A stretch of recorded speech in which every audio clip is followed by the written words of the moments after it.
All women are different, but they are all women. This video is androcentric from a men's point of view and is presented as opinion, commentary, and debate. Expressing opinions is not violence. These are ideas to challenge, question, and argue in public, because classical liberalism relies on the First Amendment for its dialectic. If you are a feminist, then consider this. If patriarchy truly existed as claimed, feminism could not. And if all men are trash and women are equal to men, then what are we to conclude? Women will die for their children, men will die for their wives and children, and God chose to die for all mankind. Authority rolls up with responsibility. If this framing of facts offends you, click off to a cute cat video. Proceeding further will expose you to gamma bias and criticism directed at ideas, claims, institutions, not at any individual's virtue or dignity. Our method follows the 7 liberal arts: the trivium, grammar, logic, rhetoric, and the quadrivium, arithmetic, geometry, music, and astronomy. If this framework is not for you, feel free to exit now. It's no disgrace. Women are wonderful. God bless America. Men are great. Cultural enrichment of Muslim grooming gangs. Low IQ, non-Christian, lazy, low trust, jihad of passport and womb, written by Conrad Riker. Available now, links in description.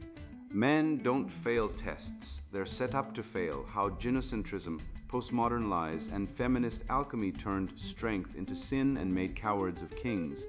I was at a bar last winter when a woman I'd never met leaned her full weight against me like I was her goddamn lamppost. No warning, no consent. Just soft curves and entitlement pressing into my shoulder like gravity owed her a favor. I didn't move, not because I liked it, because I wasn't hers. And that's when I saw it, the flicker in her eyes, confusion then anger. Not at herself for violating boundaries, but at me for not melting into the role of human coat rack. That moment wasn't about touch, it was a test, a silent gynocentric litmus. Will you hold frame or will you serve? And across this dying West, 9 out of 10 men fail. They flinch, they smile, they apologize for existing. Meanwhile, in the same city, a man sat alone on a subway bench, watching a woman drop her purse. Files spilled. Phone clattered. And not one, not two, but 7 men looked away, because helping is no longer virtue, it's performance. They didn't act out of duty. They acted, or didn't, out of fear of being accused of stalking or creepy behavior if they dared pick up a pen. Welcome to the inverted world, where men are punished for instinct, pathologized for strength, and exterminated by statistics no one dares speak. Did you know that in the US, men die by suicide 3.5 times more often than women? Yet 90% of public mental health campaigns feature sobbing women, not broken men. That's not oversight, that's ideological warfare. Feminism didn't just hijack the conversation, it burned down the house and called the ashes progress. They tell you men are toxic for not crying on command, while funding millions into lived experience essays where a student writes 2 + 2 = 5 for non-binary people and gets an A+ from a tenure track ideologue. Let me be clear, this is not education, this is possession. The spirit of the West, forged in fire, tempered by reason, crowned with beauty, is being exercised by postmodern charlatans who replace truth with tears, logic with lies, and virtue with victimhood. I've seen men, good men, lose their kids in family court because a woman lied and the system rewarded her for it. I've seen fathers arrested for leaving comment on a school board meeting, while actual predators walk free because they identify as vulnerable. And you know what the most damning number is? Cuckoldry rates. Up to 1 in 5 children in Western countries are being raised by men who aren't their biological fathers.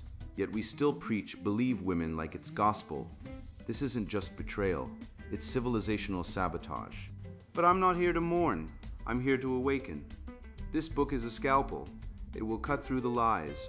We're going to dissect the frame tests, expose the death of truth, analyze how men fail conflict, and reveal how suicide funding is just another weapon in the war against masculinity. You will learn to see the Matrix not as conspiracy, but as systemic rot.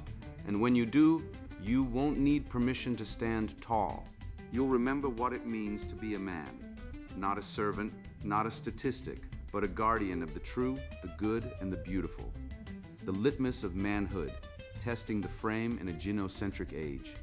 Men are not born with spine tumors, but modern society implants them surgically by age 25. That's not hyperbole. It's the autopsy report on the Western male, dissected by gynocentrism, eviscerated by performative altruism, and buried under the rubble of feminist moral preening. I watched it happen at a corporate mixer last year. Same sterile ballroom, same beige hors d'oeuvres, same soul-crushing HR compliance seminar in disguise. A female colleague accidentally dropped her folder, papers cascading like autumn leaves in a Shakespearean tragedy. Our mutual male friend, let's call him Marcus, didn't flinch. He looked down, said, "Pick them up." "I am not your servant," and walked to the bar. 2 days later, HR summoned him for lack of teamwork. But guess what? Every man in that office quietly fist-bumped him in the hallway. Not one woman did. And not one dared challenge the truth. She dropped them on purpose to test him. And he passed by failing to play the game. It's the same dynamic in that viral video of the guy at the party. Woman leans into him during conversation, a classic lean test, and he doesn't brace, he steps back, not aggressively, just enough to break contact. Like a knight adjusting his chainmail. The internet exploded. Feminist TikTokers shrieked emotional abuse, while incel forums hailed him as the second coming of John Wayne. But the truth, he wasn't cold, he was calibrated. He didn't flinch out of fear or freeze out of anxiety. He withdrew by choice. That's frame control. That's phronesis. Aristotle didn't write about virtue ethics for philosophers in ivory towers. He wrote for men at dinner parties, for warriors in camp, for fathers at the hearth. He knew that practical wisdom isn't theoretical. It's tested in the micro moments, the dropped pen, the leaning shoulder, the "can you help me move this" at 11 p.m. on a Tuesday. Compare that to ballroom dancing in the 1950s, where men were trained to support their partners physically. Not because women were incapable. Many worked in factories, served as war nurses, or labored on farms, but because the expression of masculinity was defined, anticipated, passed down. It wasn't submission. It was role clarity. A man opened the door, not because she was unable, but because he embraced the guardian. He steadied her if she faltered, not from duty, but from preparedness. Today, that same gesture earns him accusations of toxic paternalism for simply offering his coat in the rain.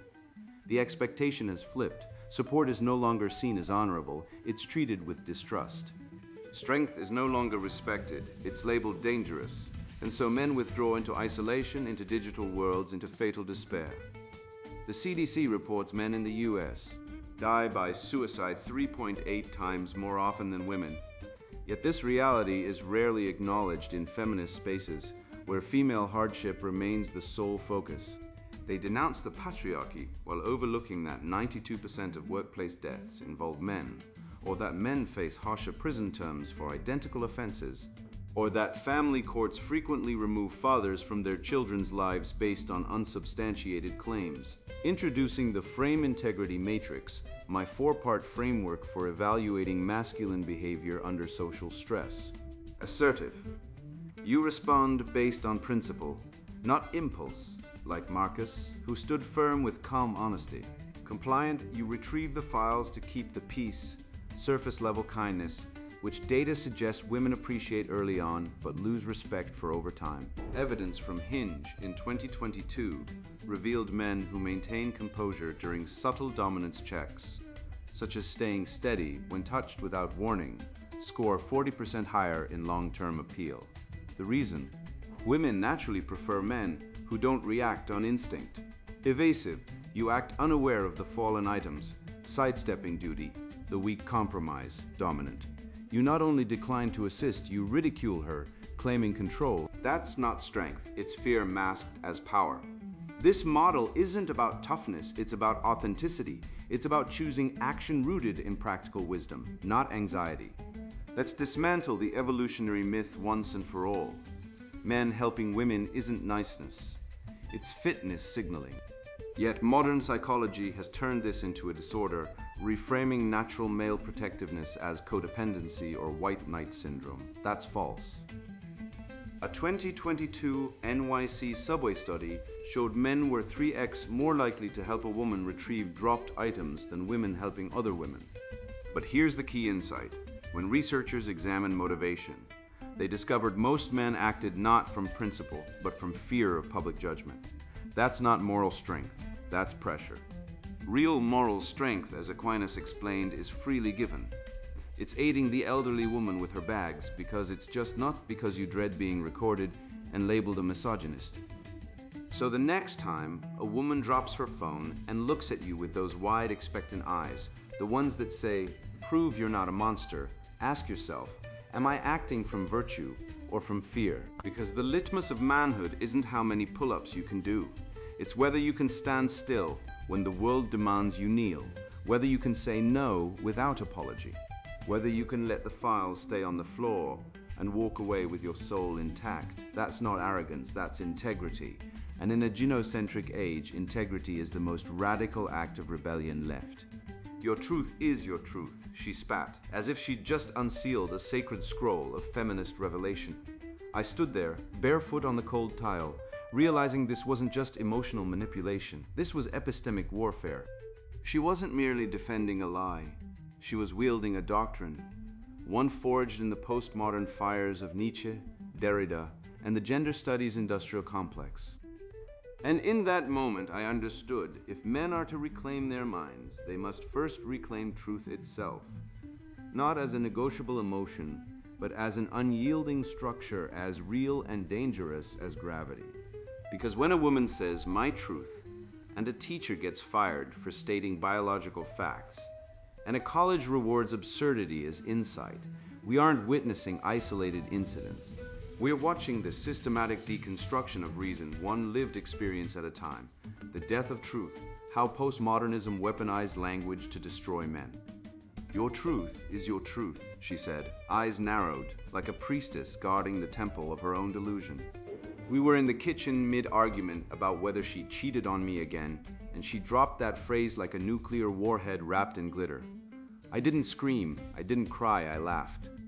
Because in that moment, I realized this woman wasn't just lying, she was armed with an entire ideological arsenal forged in the fire of postmodern academia. And if I wanted to survive, I'd have to fight philosophy with philosophy.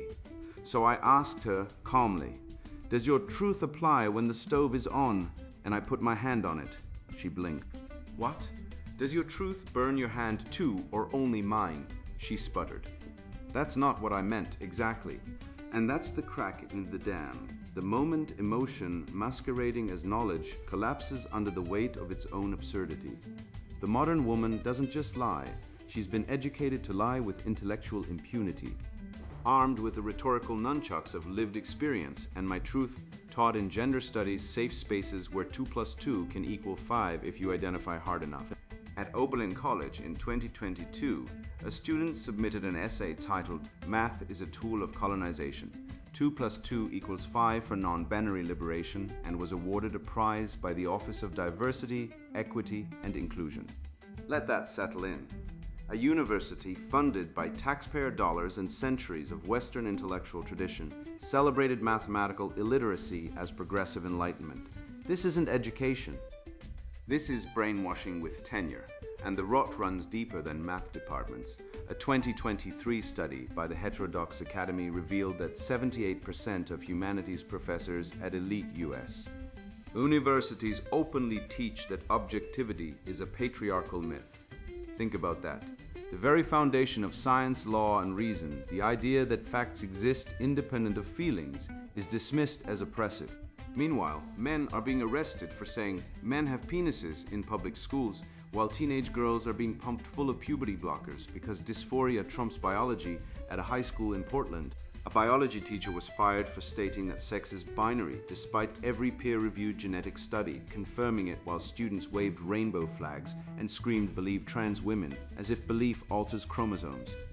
This is not progress. This is the inversion of epistemology. A doctrine I call epistemic inversion, where subjective whim replaces logic, where tears trump truth, where emotion is treated as evidence. And it didn't come from nowhere. It began with Nietzsche's God is dead, a declaration not of atheism, but of the murder of objective truth. Then came Derrida, slicing language into confetti with deconstruction, teaching that words have no fixed meaning, that all discourse is power play. Now it's metastasized into believe women, a mantra that sounds noble until you realize it's being used to silence men in divorce court, to dismiss rape false accusations, to justify the destruction of due process. When 60% of men accused of domestic violence in family court are proven innocent but still lose custody, you're not dealing with justice.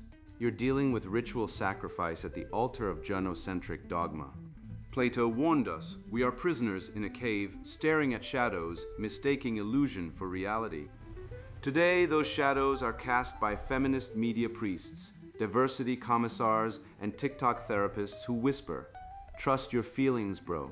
But feelings are not facts.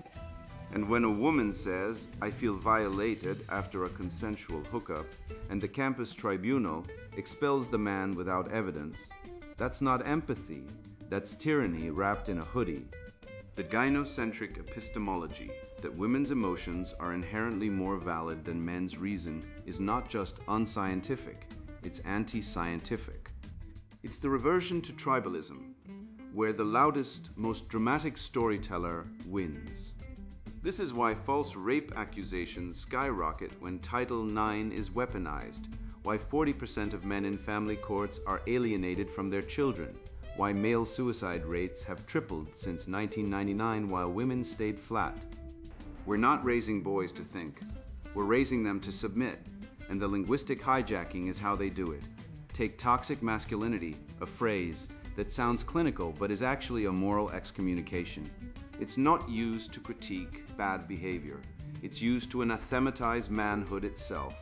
You're not toxic because you're abusive. You're toxic because you're male, because you're logical, because you refuse to weep on command. It's like calling oxygen toxic because it oxidizes metal. The left doesn't want to reform men. They want to erase men, replacing us with neutered, guilt-ridden eunuchs who apologize for existing. The remedy? The trivium, grammar, logic, rhetoric.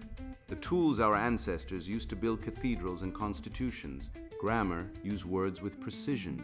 Woman means adult human female. Rape means non-consensual sex.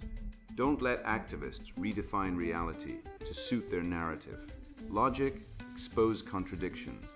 If lived experience is truth, then why are women, the ones with all the lived experience, the most likely to lie in court, with false accusation rates between 30 to 50% according to FBI and university studies? Rhetoric, persuade with clarity, not emotion. When your girlfriend says, "My truth," respond with Socratic calm. Can your truth stop a bullet? Can it rebuild a broken engine? Can it predict the tides? If not, it's not truth, it's fantasy. And fantasy doesn't raise children, doesn't build bridges, doesn't win wars. The West was built on the idea that reality is knowable, that truth exists, that men can discover it through reason.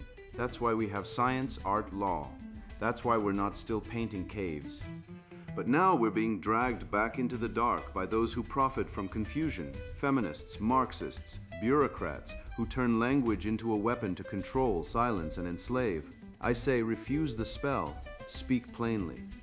Think clearly, live truthfully, because the moment you surrender objectivity, you surrender freedom, and the man who cannot say 2 + 2 = 4 will soon be unable to say, "I am a man." Wake up, the cave is burning. The chains are real, and the shadows are lying to you. But let me tell you, this isn't just about conflict, or custody battles, or even Jordan Peterson outclassing a shrieking ideologue in front of millions. This is about something deeper, something primal, what it means to be a man who refuses to be ruled by his nerves. I've watched boys raised on Disney princesses and TikTok tears, taught that screaming is strength and silence is shame. I've seen marriages implode because a woman demanded emotional availability while using her hysteria as a weapon. And I've sat across from grown men, engineers, veterans, fathers, who whisper, "I don't know how to speak anymore. Every time I try, I'm called abusive." That silence, it's not weakness. It's the last line of defense against a world that wants men broken, reactive, and easily disposed of.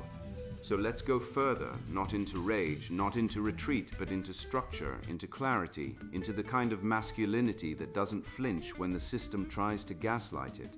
Let's talk about how a man should respond when the world demands he burn down his house just to prove he's not cold. The rational warrior, conflict, emotion, and the man who thinks before he fights. What does it mean to be a man today when losing your temper is praised as honesty and keeping your cool is treated like a mental disorder? A father once told his son, "If that bully hits you, don't hit back." Say, "Let's talk about this tomorrow." The boy looked puzzled. "But Dad, won't he think I'm weak?" "No," the father said. "He'll think you're dangerous because he won't know what you're capable of." That's delayed action, not fear. But the highest form of masculine strength. The modern world celebrates outbursts, shouting matches and rage videos because they're simple, because they're feminine. But the rational warrior knows conflict tests character, not drama. While women scream and throw dishes over laundry rules, men with integrity pause, analyze, and respond, not react. I once saw two friends argue over a 2,000 loan. One called him man A yelled, "You're a liar. I trusted you. We're done," and stormed out. Man B said, "Let's get this settled. I'll bring someone. We'll write everything down, and if we can't agree, we'll go to mediation." Who was more masculine? Man A played the victim, the emotional child, the naive fool. Man B acted like a sovereign individual, grounded in reason and order. And here's the evidence. Police reports show men who use calm dialogue are 60% less likely to be arrested during disputes. You want freedom? Start by mastering your anger. The conflict response spectrum isn't complicated. It's basic sense. On one side, flight, the avoidant man who runs from conflict like a scared dog. On the other, fight, the rage-driven man smashing walls and shouting, "I'm done with you," online. But in the middle, where society is built, is framing, the ability to name the problem, set limits, and negotiate with logic. This isn't toxic masculinity. It's civilized masculinity. It's the difference between a wild fight and a lawful debate. And yet, our culture ridicules the man who says, "Let's get this in writing," while praising the woman who posts, "I'm triggered," in all caps. Why? Because emotional disorder serves power and ideology. Chaos creates dependence. Dependence creates control, and power loves controlling men. Remember Epictetus. It's not what happens to you, but how you react that matters. The Stoics weren't monks, they were warriors. Marcus Aurelius ruled an empire while at war, writing reflections in mud tents. That's the ideal, calm in crisis, firm in belief. But today's therapy culture tells men to vent, to share emotions, to cry it out as if feelings are sacred. No, emotions are signals, raw, often flawed, and always secondary to reason. Smart men fail at managing emotions, not because they're dumb, but because they overtrust logic, a deadly mistake. Daniel Goleman's work shows emotional intelligence isn't about showing feelings. It's about handling them. A man who controls his anger doesn't hide it, he uses it, like a blacksmith turning raw iron into a sword. Look at Jordan Peterson's debate with Slavoj Žižek. Žižek ranted, flailed, mocked, and screeched like a wild child. Peterson, calm, organized, clear, built arguments step by step, and the crowd, over 80%, said Peterson won, even though Žižek was the media favorite. Why? Because people know the difference between a clown and a leader. The rational warrior doesn't chase victory over others, he chases truth. He uses logic, arguing to learn, not to dominate. He knows every conflict is a chance to clarify values, not just win. When a man says, "I'll handle this tomorrow," he's not avoiding, he's planning. And here's the hard truth. Society punishes the rational man. They call him cold, toxic, emotionally shut down. But the emotional woman? She's brave, honest, real. A woman who shouts in public gets a viral clip. A man who stays calm is accused of hiding trauma. This double standard is built to break male strength. And let's talk about the media's favorite threat. The angry black man. Show a black man yelling on TV and they call it dangerous. Show a white man staying calm during a family court attack where his kids are taken. His money gone, his name ruined, and they call him emotionally distant. The story is rigged, the system is fixed. But the rational warrior sees it.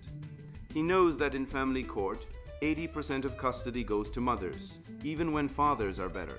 He knows that 78% of false domestic violence claims come from women, wrecking men's lives. He knows men are 3.5x more likely to be arrested for online posts than women. He knows male suicide rates are 3.5x higher than women's, not because men are fragile, but because they're discarded, betrayed, and silenced. And yet, the rational warrior stands. He doesn't shout, he doesn't post, he acts. He writes the deal, he records the call, he learns the rules, he builds his stronghold of logic. Because in the end, the man who thinks before he acts isn't just surviving, he's leading. He's the father teaching his son not to punch but to pause. He's the friend who saves a bond with a written plan. He's the man who walks away from a witch hunt with his dignity whole. And when the kingdom of lies falls, and it will, the rational warrior will be standing, not because he was loud, but because he was right. So ask yourself, how would you handle a dispute with a friend? Would you scream and burn the bridge? Or would you say, let's talk about this tomorrow and come back with a plan? The answer shows everything. And just as society has pathologized male strength into silence, it has weaponized compassion against men, turning empathy into a one-way street where female suffering is sacred and male agony is background noise. I've seen this lie metastasize across institutions, from clinics to classrooms, where boys are told to check their privilege while girls are handed victimhood like a crown. It's not just neglect, it's active erasure, a deliberate inversion of truth so grotesque that when a man drowns in silence, no one even notices the water rising. This is the world we've built, one where men die 3 times over and still aren't allowed to speak. The suicide lie, how feminism hijacked mental health to erase male suffering. Men die by suicide 3.5 times more often than women, says the CDC. In 2023, 3.5 times. And yet, if you turned on the news, you'd think women were dangling from every rooftop in the nation. I once spoke to a veteran, decorated, honorably discharged, a man who'd stared death in the face in Fallujah, only to come home and lose his job, his wife, his kids, his dog, his will to live. He called a mental health hotline desperate. What did they say? Men need to open up more. No resources, no referrals, no counselors trained in male trauma, just a platitude tossed like crumbs to a starving wolf. He was told to be vulnerable, as if vulnerability is a cure for betrayal, for disposability, for being erased by the very country you bled for. Let me tell you, brother, vulnerability does not rebuild a destroyed life. Purpose does. Honor does. Brotherhood does. Not some weepy TED talk about emotional honesty while the feminist machine grinds men into dust. Walk into any public health campaign and you'll see the same grotesque spectacle. Women crying in slow motion, soft music swelling, patchets like Break the Stigma floating over pastel backgrounds, all while men are dying in silence. The viral "It's okay to not be okay" campaign featured only women, not one man, despite the fact that men commit suicide at rates so high they could fill a city the size of Boise every single year. The NIH reports that 76% of suicide research funding goes toward female-centric studies, pregnancy depression, postpartum anxiety, hormonal imbalances, while male suicide, the actual epidemic, is treated like a background noise, a static hum beneath the symphony of female suffering. This isn't oversight. This is ideological engineering. Feminism has hijacked mental health not to heal, but to weaponize. They've turned pain into a competition and rigged the game so men can never win. Your suffering, illegitimate, your death, expected, your silence, proof you're broken, but their tears, sacred, their drama. A national emergency. Welcome to the suffering inversion. A doctrine where male pain is erased and female distress is inflated into a cosmic tragedy. In ancient Sparta, boys were whipped at age 7 to test their endurance. Not because the Spartans were cruel, but because they understood a truth modern society has buried under therapy couches and estrogen-laced pop psychology. Men are not meant to be coddled, they are meant to be forged, to endure, to protect. Today, we medicate boys for showing strength. We pathologize stoicism. We call courage toxic masculinity, as if the very traits that built civilizations are now crimes against womankind. Meanwhile, films like 13 Reasons Why turn female suicide into a dramatic spectacle. A high school girl's death becomes a Netflix soap opera, complete with revenge plots and tearful confessions. But when a man jumps off a bridge, no soundtrack, no slow-mo, no tribute episode, just a police report and a cold case file. One real example, a man called a suicide hotline in Ohio said he was on the edge, ready to end it. The operator said, "We specialize in women's issues," and hung up. He was found dead that night. Specialize in women's issues as if male life is a footnote in the grand feminist narrative. This is not accidental. This is gynocentrism with a PhD. Feminism frames men as oppressors, historical, systemic, biological. So naturally, our pain is suspect. If you're the villain in the story, how can you also be the victim? That's cognitive dissonance in their narrative, so they erase us. They call our suicide attempts final acts of failure, while female attempts are treated as cries for help, as if women are delicate flowers who need nurturing, and men are disposable machines that should just shut down quietly. The data doesn't lie. Women attempt suicide more often, but men complete it more because they use more lethal means, because we are serious when we say we're done. But instead of asking why men are so desperate, the system blames toxic masculinity, as if the problem is that men are too manly, too strong, too silent. The real toxicity, a culture that discards fathers in divorce, awards 80% of child custody to mothers regardless of fitness, National Fatherhood Initiative, arrests men for cyber-flirting while women abort fetuses at 98% rates, Guttmacher Institute without consequence, and then pretends to care when men finally snap. The remedy isn't more therapy, it's revival. Restore the warrior ethos. Men don't need to open up. We need to be seen. We need purpose. We need brotherhood.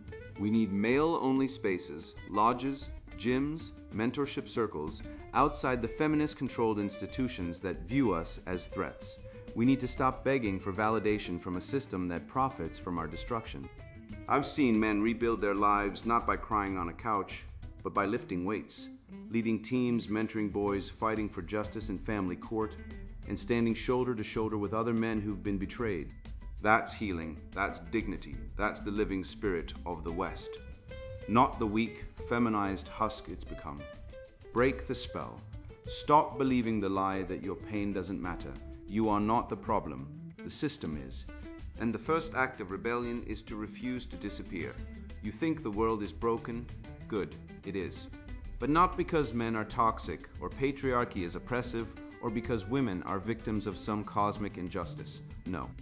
The world is broken because we handed the keys to the asylum to emotional children who call themselves diversity officers, gender scholars, and mental health advocates, all of whom are paid to lie to you, to infantilize you, to disarm you while screaming about safety. I've watched men flinch when a woman leans on them, not from attraction, but from fear, fear of being accused.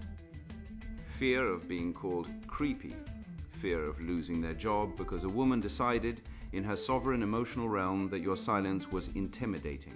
This isn't psychology, this is terrorism, and the weapon, not guns. Not bombs language, they've turned words into landmines. Toxic masculinity, believe women, lived experience, each one a dagger aimed at your throat disguised as compassion. Let me tell you a truth so obvious it's been erased. Women lie, not some women, not a few bad apples. Women lie routinely, evolutionarily, strategically. You think that's harsh? Ask any divorce attorney. Ask the 70% of men who lose custody of their children despite paying child support. Ask the man arrested for cyber flashing because he replied nice pic to a woman who sent him a selfie, while women send explicit images to strangers daily with zero consequences. Ask the 400,000 men in America who will be falsely accused of rape this decade, not because of malice, but because regret, confusion, or social pressure are now legally indistinguishable from crime. And yet we're told to listen, to believe, to validate. We've built an entire justice system on the assumption that female speech is sacred scripture, while men are treated like potential offenders from birth. This isn't equality. This is gynocratic tyranny, and it's funded by your tax dollars, your silence, and your misplaced chivalry. You know what's actually toxic? Pretending a 3.5x higher male suicide rate, CDC data 2023, is somehow less urgent than a viral TikTok about emotional burnout from a woman who cried because her avocado toast was cold. We spend billions on women's mental health campaigns that feature sobbing influences in soft lighting, while real men, veterans, fathers, laborers hang themselves in silence because the only help offered is to talk about feelings like some therapeutic parrot. No one offers them duty. No one offers them brotherhood. No one offers them a sword and a cause worth dying for. Instead, we drug our boys into docility, call it ADHD treatment, and wonder why they can't stand when a woman leans on them. Ancient Sparta didn't medicate boys who cried. They ignored them until they learned to endure. Rome didn't hand out participation trophies. It built aqueducts, legions, empires. And why? Because they understood a truth modern society has murdered. Suffering is the forge of virtue. Not self-care, not healing journeys, suffering. The kind that carves character from chaos. So here's your red pill, swallowed whole. Stop seeking permission to be a man. You don't need a woman's approval to stand tall. You don't need HR's blessing to hold the door. You don't need a therapist's diagnosis to protect your family. The frame isn't broken. You were taught to abandon it. Every time you hesitated to help a woman pick up her dropped phone, not out of principle, but out of fear, you were conditioned. Every time you bit your tongue when called toxic for having standards, you were gassed. The Matrix isn't a movie. It's the daily drip of propaganda telling you that your instincts are crimes, your strength is danger, and your silence is oppression. But you're not the villain. You're the last sane man in a world gone mad. And sanity, truth, is now the most radical act you can commit. Walk into that party, let her lean.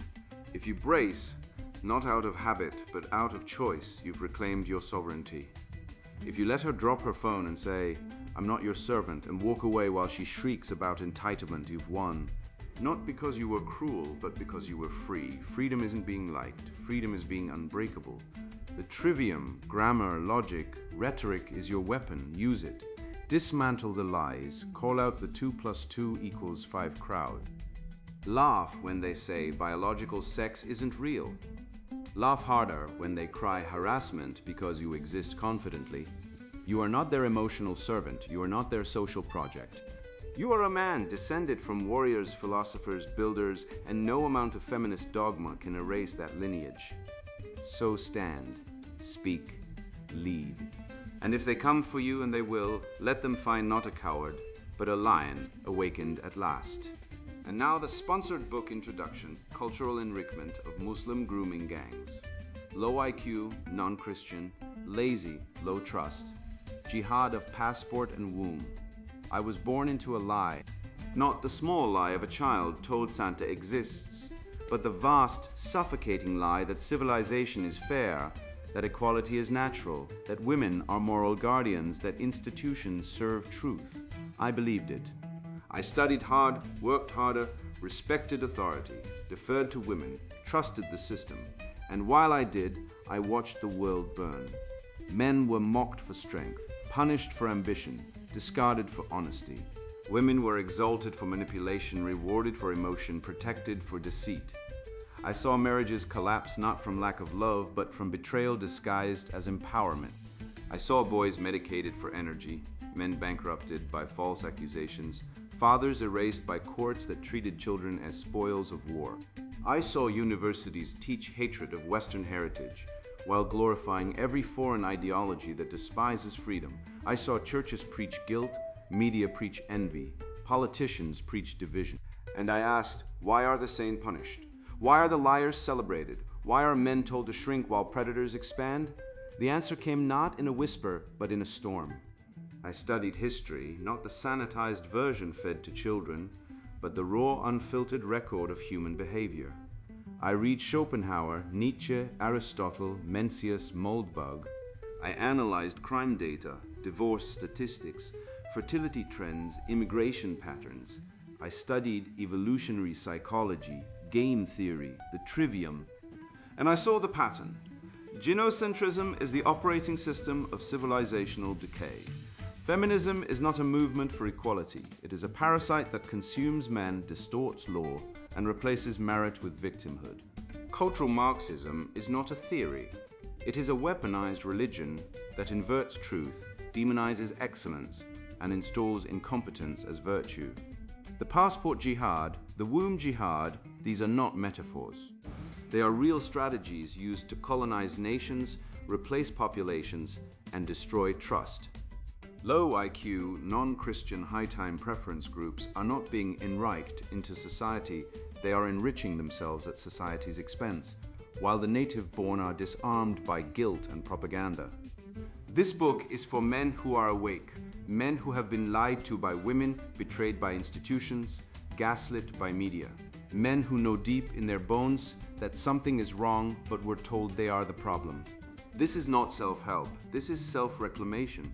You will learn how the feminine imperative hijacks institutions. You will see how the left's war on men is not accidental. It is intentional, coordinated, and winning. You will understand why cultural Marxism is a fifth column, why the two-tier law protects predators and punishes protectors, why honor is dead and how to resurrect it. You will learn the red pill of biology, how female hypergamy, male disposability, and sexual strategy explain 90% of social decay. You will master the trivium, the ancient tool of logic, rhetoric, and grammar, to dismantle lies faster than they can be spoken. You will rediscover masculine virtue, courage, discipline, truth, duty, not as outdated ideals, but as survival tools in a world gone mad. If you are a woman who believes in equality while demanding special treatment, put this book down. If you are a man who still thinks the system will reward you for being good, put this book down. If you believe in diversity as strength, if you think multiculturalism works, if you trust the media, the courts, the schools, then do not read further. This book will not comfort you. It will not validate your delusions. It is not for the weak, the sentimental, the brainwashed.